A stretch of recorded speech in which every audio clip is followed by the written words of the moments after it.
You're listening to Short History Shorts audio, where history speaks louder than images. In the ancient world, warfare wasn't just fought in open fields. It was often a brutal test of endurance, engineering, and attrition at the walls of cities. And few cities were as well prepared for such trials as Carthage. Renowned for its trade empire and maritime power, Carthage also developed one of the most advanced and well-defended urban centers of antiquity. Its walls, towers, harbors, and internal defenses were architectural feats designed to repel even the most determined invaders. Yet Carthage was not just a fortress, it was also a siege maker. From Iberia to Sicily, its generals laid siege to enemy strongholds with a blend of Punic ingenuity and borrowed Hellenistic techniques.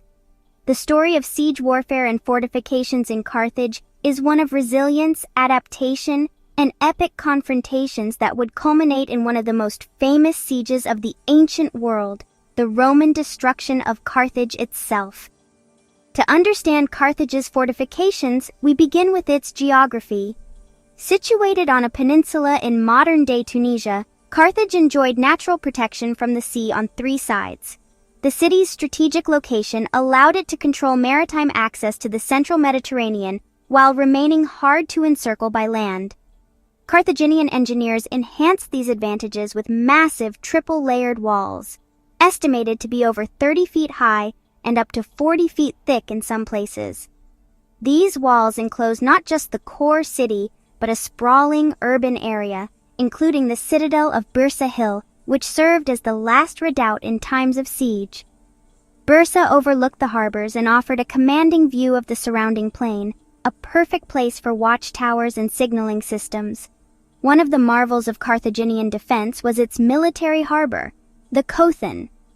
This circular inner harbor was surrounded by fortified walls and contained slips for warships, an island command center, and barracks for marines.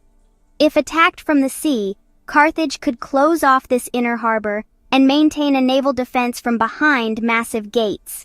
The Kothan wasn't just a dock, it was a military redoubt, capable of producing and housing dozens of ships under protection. Carthaginian fortification style fused Phoenician traditions with local innovations. The walls featured stone and mud brick construction with internal chambers for defenders, ramps for troop movement, and upper levels for archers and ballistae. Towers were spaced regularly along the walls and built to provide overlapping fields of fire. The city also had strategically placed gates, each heavily fortified and protected by angled approaches and interior kill zones. During peacetime, these gates served as commercial thoroughfares. In wartime, they became deadly choke points. But Carthage was not only a master of defense, it was a formidable aggressor. In Sicily and Iberia, Carthaginian armies laid siege to enemy cities with a mixture of brute force and engineering skill. While not as specialized in siege engines as the Hellenistic Greeks, they adapted effectively.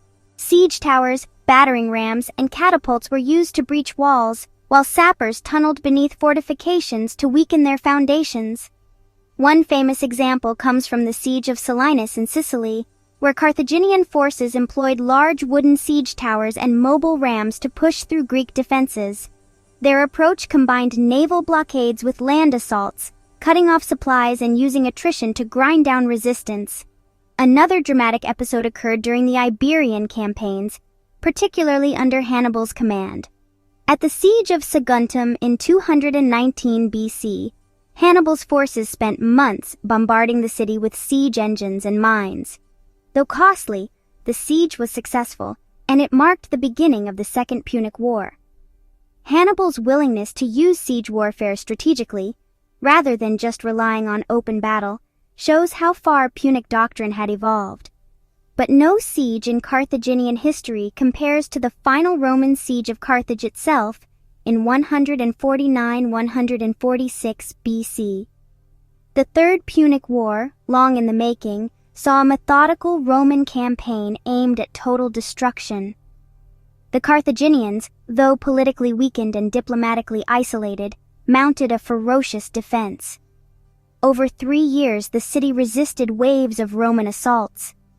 The defenders rebuilt their navy in secret, launched sorties against Roman positions, and repaired breaches in the walls under fire. Carthage became a city of warriors, with every able-bodied citizen conscripted into the defense.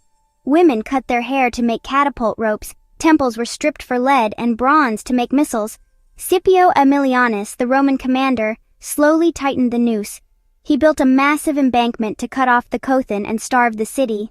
Eventually, Roman forces breached the outer walls and engaged in savage street fighting.